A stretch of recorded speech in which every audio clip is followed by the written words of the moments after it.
அவர் சொன்னதன்படி நான் நடக்கணும்னா முதலாவதாக எனக்கு அவர் என்ன சொன்னார் என்பதையும் நான் அறிந்து கொள்ள வேண்டும். கர்த்தருக்கு பயப்படுகிற பயம் எனக்குள்ளாக எப்போ வளரும்னா வேதத்தில் நான் நேரத்தை செலவழிக்கணும். வாசித்துட்டு போனேன் என்று இல்லை, அதை தியானிக்கிறவர்களாக ஆராய்ச்சி செய்கிறவர்களாக இருக்கணும்.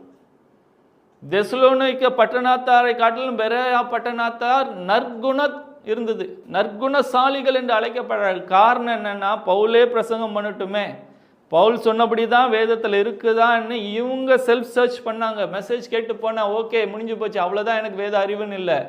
அந்த சொல்லப்பட்ட காரியங்கள் வேதத்துக்கு ஒத்தபடி இருக்கிறதா என்று இவர்கள் வேதத்தில் நேரத்தை செலவழித்தபடினாலே அந்த வேதம் அவர்களுக்குள்ளாக கிரியை செய்து மற்ற அந்த பக்கத்து பட்டணத்தின் விசுவாசிகளை காட்டிலும் இங்கே இருக்க விசுவாசிகள் நற்குணசாலிகள் என்ற சாட்சி வேதத்தில் எழுதப்பட்டிருக்கிறது.